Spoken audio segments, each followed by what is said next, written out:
कयामत के विनाशी समय की गंदगी फैलने से पहले सेंसिबलपन एक परमात्मा से सच्ची प्रीत रख पवित्र रहते हुए अच्छी रीति ईश्वरीय पढ़ाई पढ़ने की ज्ञान को फिर पूरा धारण कर याद से पापों का बोझ खत्म कर फ्री होने की जीवन मुक्त मर्तबा पाने का पुरुषार्थ करने की मुक्ति जीवन मुक्ति दाता परमपिता परमात्मा की हम आत्माओं के लिए आज की मुरली से शिक्षाएं। अज्ञानता में विस्मृत होकर आत्माओं ने द्वापर युग से अपना पाठ बनाया है और अभी उसी पाठ के परवश होकर पाठ बजा रहे हैं। इसलिए सभी निर्दोष हैं, सभी एक्यूरेट पाठ बजा रहे हैं, सब में कल्याण समाया हुआ है कि समझ देते हैं परमात्मा।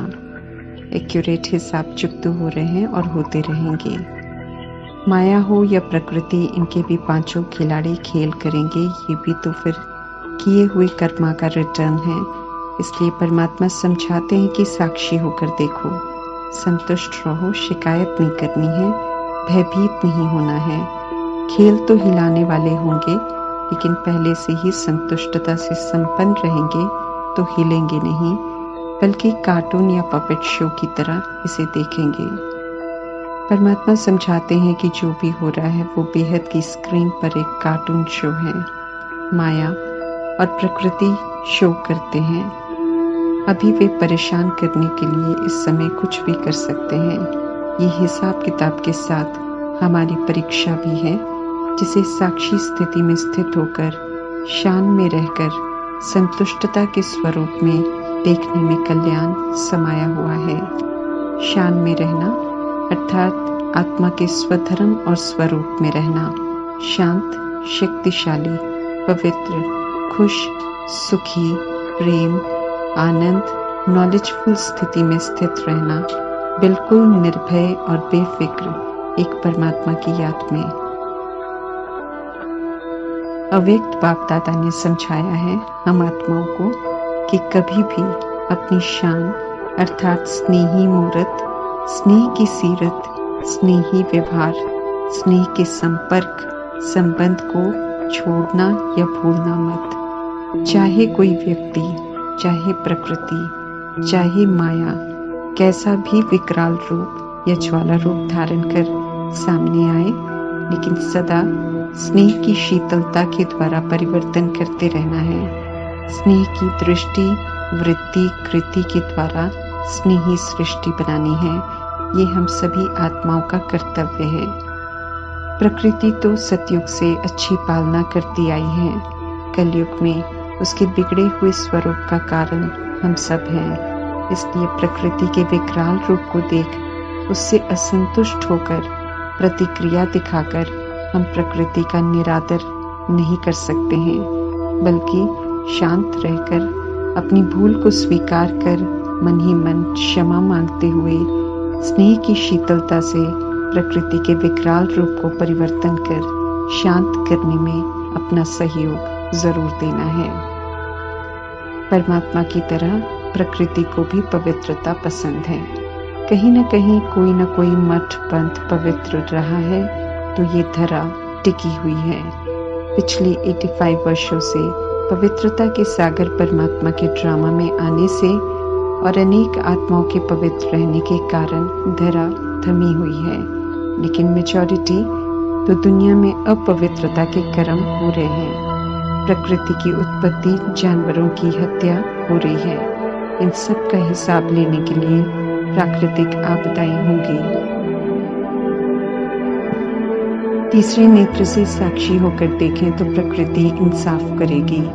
इसलिए हम उससे खफा नहीं हो सकते हैं, बल्कि जैसे परमात्मा समझा रहे हैं वैसे सेवा पर रह सकते हैं और उसके परिवर्तन में सहयोग दे सकते हैं। राज को जानते हुए हमें संतुष्ट रहना है, संतोषी आत्मा बनना है। देहभान की सारी बातें डिफेक्ट हैं और आत्मा की सारी बातें परफेक्ट हैं। ये समझ परमात्मा से मिली है तो देह के भान से स्वयं को दूर रखना है और आत्मा के भान में रहकर खुद को परफेक्ट बनाना है। दुनियावी संबंध विकारों से बने हुए कार्मिक हिसाब किताब के आधार से बनते हैं। इसलिए एक दो से दुख की प्राप्ति ही होनी है। पिछले जन्मों के हिसाब किताब हैं जो संबंध में आने के बाद शुरू होते हैं। अचानक रिश्तों में बदलाव आता है जो समझ में नहीं आता, क्योंकि देह रूपी वस्त्र बदल जाते हैं। इसके अतिरिक्त संबंधों में मोह के कारण भी दुख मिलता है। कोई किसी का साथ नहीं देता है जिसके कारण दुख मिलता है। हिसाब चुक दो तो रिश्ते समाप्त हो जाते हैं। कोई भी शरीर छोड़ देता है, ये भी एक दुख का कारण बन जाता है। अपनी देह भी छूटनी है, इनसे डिटैच नहीं होंगे तो बहुत दुख होगा। इसलिए परमात्मा पहले से ही ड्रामा का सत्य बताकर कहते हैं कि पुरानी देह और देह के संबंधी एक तो को दुख देने वाले हैं, इसलिए उन्हें भूलो और एक निराकार परमात्मा सुख के सागर को याद करो और श्रीमत पर चलो। श्रीमत सुखदायी है, श्रीमत कल्याणकारी है, इसमें ही सुख है, शांति है और ब्लेसिंग्स हैं। कलयुग के अंतिम विकराल रूप से बचा कर ले जाने आए हैं परमात्मा। जो उनके साथ जाने लायक बनेगा वही साथ जाएगा। साथ चलने के लिए परमात्मा श्रीमत देते हैं, जिसको पालन करना बहुत जरूरी है। पवित्रता के सागर परमात्मा के साथ जाने के लिए सबसे पहले हमें संपूर्ण पवित्र बनना है। ज्ञान के सागर से जो ज्ञान प्राप्त हो रहा है उसको पूरा धारण करना है और कर्मों के बंधन में फंसने से न्यारे बनते हुए कर्मातीत बनना है, तब हम साथ जा सकेंगे। कर्मों का बंधन होगा तो बीच में रुक जाएंगे और सजाएं खानी पड़ेंगी। हिसाब जो बनाए हुए हैं उन्हें क्लियर करना है। नहीं किया होगा तो परमात्मा स्पष्ट कर रहे हैं कि कयामत के समय अगर शरीर छूट गया तो भटकना पड़ेगा। परमात्मा के साथ जा नहीं सकेंगे। हिसाब संकल्प से, बोल से या कर्म से बनाए हो, परमात्मा कहते हैं चुप तो जरूर करने पड़ेंगे। बच नहीं सकते हैं, इसलिए परमात्मा कहते हैं किसी से भी कोई नया हिसाब नहीं बनाओ, और जो पहले से बनाकर रखे हैं वो पापों का बोझा है सिर पर। सभी को परमात्मा की याद में रहकर योग के बल से भस्म करो।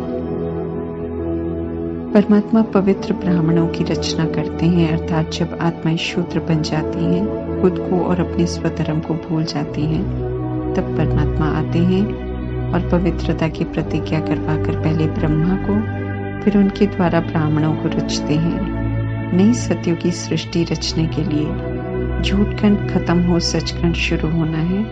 इसलिए झूठखंड की सारी बातों को बुद्धि से भूलकर परमात्मा कहते हैं कि सचखंड को याद करो और अब याद से पवित्र बनो, सच्चे बनो।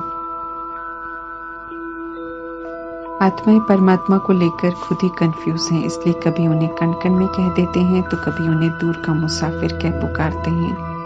ऐसी आत्माओं को परमात्मा ऑर्फन कहते हैं, क्योंकि वे परमात्मा को जानते नहीं हैं। आत्मा परमात्मा निराकार इन शब्दों का प्रयोग करते हैं, परंतु समझते कुछ भी नहीं है। धक्के खाते हैं मेरे में तेरे में कहते हुए, फिर भगवान को मंदिरों में मस्जिदों में ढूंढते हैं और कईयों को भगवान कहते हैं। संगम युग में जब तक परमात्मा है, हम आत्माओं के साथ ड्रामा के पार्ट में तब तक रहने लायक है ये दुनिया। उनका पाठ संपन्न होते ही बहुत गंदगी हो जाएगी, क्योंकि पापों का बोझा बहुत सिर पर होने के कारण हिसाब किताब यहाँ ही चुकते होंगे। जल्दी जल्दी मौतें और जल्दी जल्दी जन्म के द्वारा भी हिसाब चुकते होंगे। गर्भ जेल की सजाएं भी कष्टदायक होंगी।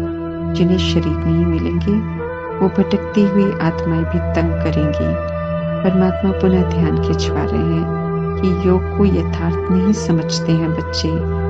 उनके अनुसार तो 1 मिनट भी बाप को याद नहीं करते हैं, क्योंकि जब तक याद में देह का भान है, नाम का भान है, रूप का भान है, तब तक तो वो योग परमात्मा से है ही नहीं। ये परमात्मा स्पष्ट करते रहते हैं। पापों को भस्म करने के लिए आत्मिक स्थिति में रहकर निराकार को याद करना है। यही वजह है कि परमात्मा को ऊना रहता है कि सभी याद में रहें और याद भी दिलाते रहें। दैहिक भान, दैहिक याद, दैहिक संबंध हमें भ्रष्टाचारी और पतित बना देते हैं। इन सभी की स्मृति से परमात्मा कहते हैं कि उनके पास कोई भी पहुंच नहीं सकता है। रावण राज्य का भक्ति और कर्मकांड सब कीर्ति कला में ले जाते हैं। सब कुछ करते हुए आज सभी तरफ बेकार चरम सीमा पर हैं। चढ़ती कला में ले जाने वाले सिर्फ परमात्मा है। इसलिए राय देते हैं कि सिर्फ मेरी श्रीमत पर चलो, घर वापस भी सेफ जाएंगे और फिर स्वर्ग में भी ऊंच मर्तबा प्राप्त करेंगे। जैसे जैसे पढ़ते जाएंगे बुद्धि का ताला खुलता जाएगा, नॉलेज और अच्छी रीति समझ आती जाएगी। इसलिए जब तक जीना है तब तक हमें सीखते रहना है। पापों का बोझा सिर से उतरता जाएगा, वैसे वैसे हर बात क्लियर होती जाएगी। स्वर्ग में नर्क नाम की कोई चीज नहीं होगी। इसलिए नर्क से जो हमने लिया है उसे यहाँ ही छोड़ना है। माया खा जाती है, अर्थात जब हम कमी कमजोरियों को खत्म करने का युद्ध करते हैं खुद से, तो माया कई बार उल्टे कर्म करा देती है। हमें सावधान रहना है ताकि रावण फिर से अपना न बना ले। श्रीमत पर चलने का अटेंशन रखेंगे तो कभी भी हाथ नहीं खाएंगे। युद्ध अगर गुप्त चलता है तो उसे हमें जीतना है, हार नहीं खानी है। जगदम्बा मातेश्वरी और प्रजापिता ब्रह्मा ने श्रीमत प्रति अटेंशन रखा और माया जीत बन गई। श्रीमत मिल ही रही है माया जीत बनने के लिए। जब हम अपनी मनमत पर चलते हैं और दूसरों की मत पर चलते हैं तब हम हार खा लेते हैं। परमात्मा को एक्यूरेट जानेंगे तो उनसे प्रीत होगी, उन्हीं को याद करेंगे, कभी भूलेंगे नहीं। लेकिन परमात्मा को इसमें कमी दिखाई दे रही है। जितनी याद उतने विक्रम विनाश होंगे और ऊंच मर्तबा मिलेगा।